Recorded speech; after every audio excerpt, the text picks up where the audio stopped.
शिकूया AI ची क्रांती. चला करूया MSCIT. आजच नजीकच्या MSCIT केंद्रात आपला प्रवेश निश्चित करा. विधान परिषदेसाठी राष्ट्रवादीच्या बैठकीत कोणत्याही नावावर एकमत नाही. अंतिम निर्णय सुनेत्रा पवार यांनीच घेण्याची पक्षातील नेत्यांकडून विनंती. सुनेत्रा पवारच उमेदवार जाहीर करणार, सूत्रांची माहिती. मवियाचा विधान परिषदेचा उमेदवार उद्याच समजेल. उद्या 11 वाजता अर्ज भरताना उमेदवार कोण असेल ते कळेल. संजय राऊत यांचं सूचक वक्तव्य.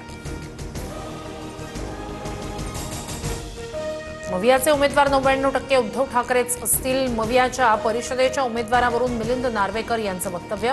बॉस इज ऑलवेज राईट, नार्वेकरांच्या पोस्टमध्ये उल्लेख. विधान परिषदेवर संधी न दिल्यानं भाजपचे संजय केनेकर नाराज असल्याची चर्चा. छाटले जरी पंख माझे पुन्हा उडेन मी, केनेकरांचं स्टेटस चर्चेत.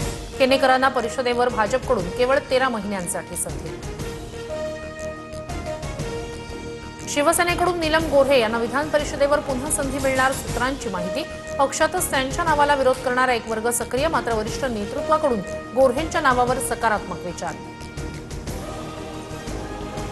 प्रहार पक्ष शिवसेनेत विलीन केल्यास आमदारकी आणि मंत्रीपद. शिंदेंची बच्चू कडूंना ऑफर, तर मंत्रीपद मिळाल्यावर पक्ष विलीन करा.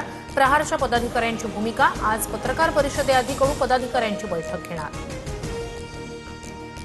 विलीनीकरणाची अट कुणी घातली हे अजून माहिती नाही. शिवसेना नेत्यांशी चर्चा झाल्यावरच सर्व गोष्टी स्पष्ट होतील. शिवसेनेच्या विधान परिषदेच्या ऑफरच्या वृत्तावरून बच्चू कडू यांची प्रतिक्रिया. बीडच्या मस्साजोगमध्ये सरपंच पदासाठी झालेल्या पोटनिवडणुकीचा निकाल. दिवंगत सरपंच संतोष देशमुख यांच्या पत्नी अश्विनी देशमुख पराभूत.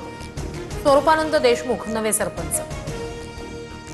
लाडक्या बहिणींसाठी राज्य सरकारचा पुढाकार. महिला आरक्षण विधेयकासाठी राज्य सरकार एकदिवसीय विशेष अधिवेशन घेण्याच्या तयारीत. मे महिन्यात अधिवेशन होणार, सूत्रांची माहिती. नागपूरमध्ये बागेश्वर बाबाचं श्याम मानव यांना आव्हान. 5 दिवस नागपुरात आहे प्रदेश, त्यांचा मंचही त्यांचाच. श्याम मानव यांना आव्हान देणारा व्हिडिओ व्हायरल. श्याम मानव यांचं धीरेंद्र शास्त्री यांना प्रति आव्हान. एका रूममध्ये ठेवलेल्या 90% जरी वस्तू ओळखल्या तर आम्ही अंधश्रद्धा निर्मूलन समिती बंद करू, श्याम मानव यांची प्रतिक्रिया. नाशिक अमरावती नंतर आता अकोलाही लव्ह जिहादच्या घटनेनं हादरला. प्रेमाच्या नावाखाली विवाहित तरुणाकडून मुलीचं अपहरण करत 5 दिवस घरात डांबून ठेवलं. आरोपीला ताब्यात घेत तरुणीची सुटका. मुंबईतील एकाच कुटुंबातील 4घांच्या मृत्यूचं प्रकरण. मृतांच्या शरीरात पेनकिलर सदृश पदार्थ आढळल्याची शक्यता. रात्री जेवणात बिर्याणीनंतर कलिंगड खाल्ल्यानं कुटुंबियांचा मृत्यू झाल्याचा संशय व्यक्त. टिटवाळ्यात सापडलेल्या पार्टी ड्रग्सचं नेदरलँड्स कनेक्शन. नायजेरियन आरोपीनं 25,000 एक्स्टसी गोळ्या नेदरलँडहून भारतात पाठवल्या. दिल्ली विमानतळावर कस्टम क्लिअरन्स होऊन ड्रग्ज उल्हासनगरमध्ये.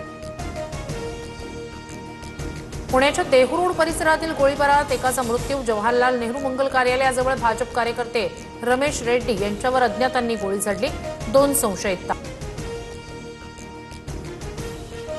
समुद्राच्या पाण्यापासून गोड पाणी तयार करण्याच्या प्रकल्पाला गती. मुंबई महापालिकेच्या प्रकल्पाला केंद्र सरकारकडून मंजुरी. डिसेंबर 2029 पर्यंत काम पूर्ण करण्याचं उद्दिष्ट.